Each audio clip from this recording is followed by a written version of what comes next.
Today here at the John Beat Studios, we're going to make a traditional showgirl style headdress using pretty much just items from John Beat or things you're probably going to have around your home.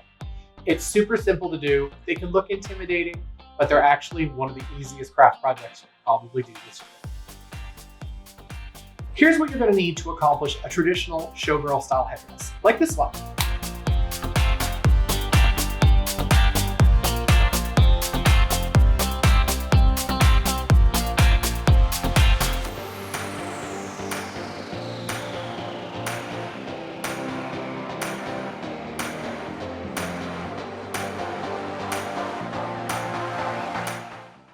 What you're going to need is a pack of ostrich feather. Pick whatever color makes you happy, whatever sparks joy.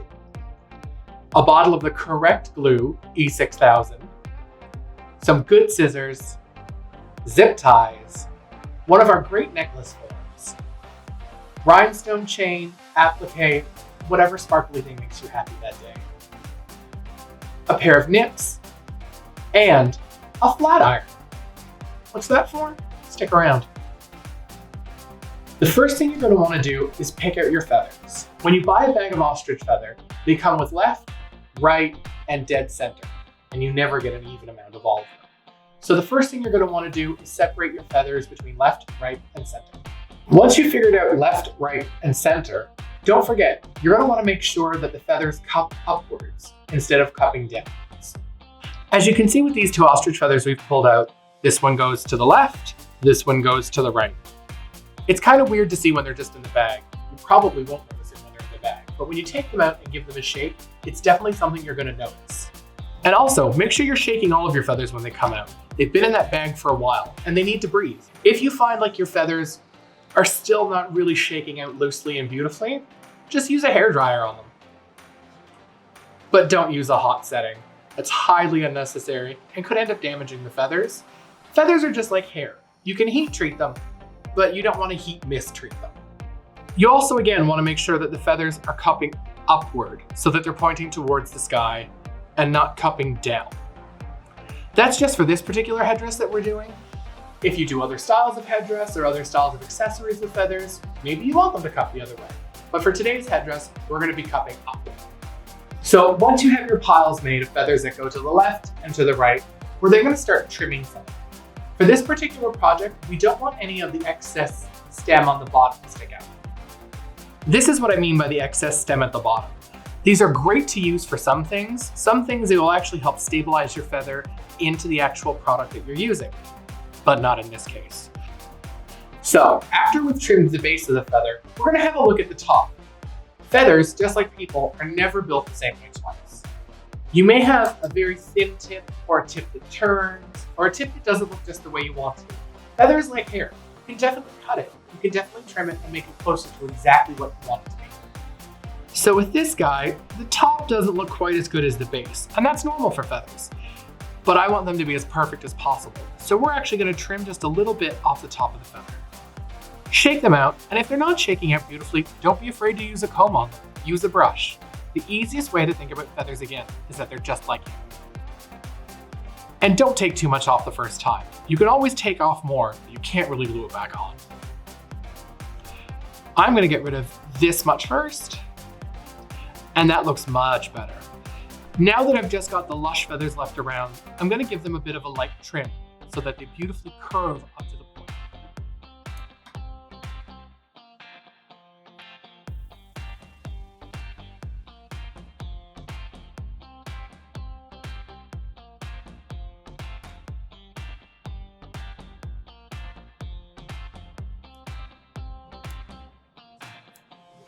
Just like when you get a haircut, you still want this to look natural.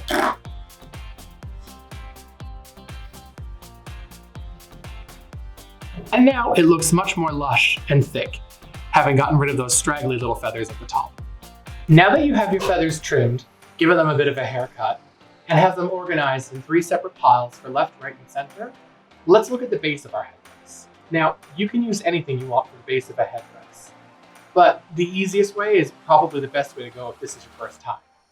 We're going to use this amazing necklace base from John Beat. The great thing about these necklace bases is that they stretch. They're made out of a very strong metal that's very flexible as well. So if you have a smaller neck, you can squeeze it in. If you have a bigger neck, you can squeeze it out. Or if you have a smaller head or a bigger head, because this easily becomes a hat. The next thing you have to decide is, do you want your headdress to be very tall or very wide? If you want tall headdresses, just focus the feathers on the center of the necklace, or now our headdress. If you want it to be wide, fan them out all the way across. It's totally up to you. It depends on where you're wearing it, what your situation is, and honestly, if you can easily move through a crowd. That's why I like them to be tall. What you're gonna do is start from the center and then fill your way out to the sides. That'll help make sure that you get an even coverage of feathers, but it will also help make sure that you don't run out of feathers halfway through. There are a lot of different ways you can attach feathers. You can glue them to headdresses, you can sew them to headdresses. I don't necessarily like to do that all the time. If you have glue on a headdress and on a feather, you don't necessarily get the working time. You can get glue onto those lovely, beautiful tufts of those feathers, and that's never fun. So I like to use a secret weapon. I like to use a zip tie. Is it a bit weird? Yes. But does it work beautifully? Yes. So here's what you do. This will be the front of your headdress. So we're going to turn that around and look at the back. Each one of these fingers has a little hollow, which beautifully takes each stem of the feather. As you can see now, this is why we cut off all of that excess feather on the bottom. You don't want that poking into your head. And you also don't want this looking sparse when you're wearing a headdress. There's nothing worse than a gap between your head and a headdress. So what we're very easily going to do is take one of our zip ties and thread it between the top and bottom of one of our little, let's call them fingers. Put your feather behind it, and then you very simply close the zip tie.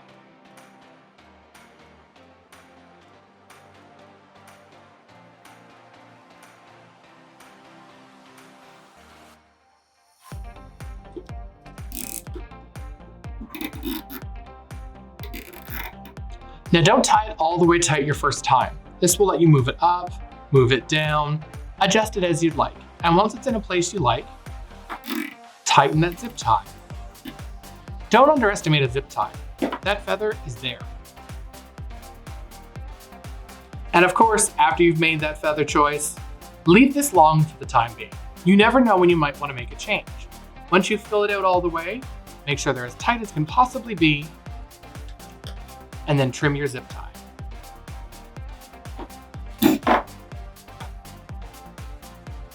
So after you've attached all of your feathers with your zip ties, try it on 2 or 3 times. Make sure it actually gives the coverage that you want. Sometimes you might want to go in with an extra feather on one stave, or one of those little fingers on your headdress. Or you might want to go in a bit wider. You may have underestimated just how big you want this. When you put your feathers on, you really want them to follow the same arc across. You don't really want any one feather to be longer or shorter than others. You want them to blend in beautifully. You almost want your silhouette to look almost fake. You want the silhouette to have a beautiful, clean line. Sometimes when you have a feather that's too long, you might want to trim it. Fight that urge. Don't trim it. I'll show you exactly what to do. Let's pretend for a minute that this is where the arc of your headdress is, and that all of this is sticking out too far. Don't trim it. It'd look kind of weird, and you're losing all of this beautiful feather. We're gonna pull out our handy flat iron. You may have used this on your hair earlier today. But don't forget, feathers are just like hair. You can treat them the same way. So with your flat iron turned on high, you can start to turn your feather.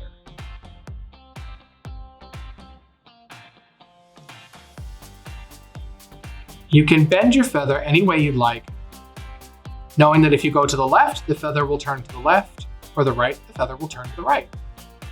But you can make these feathers curl over in a beautiful way that will give you more depth, more texture, and make sure that your feather stays in the top arc of your headdress.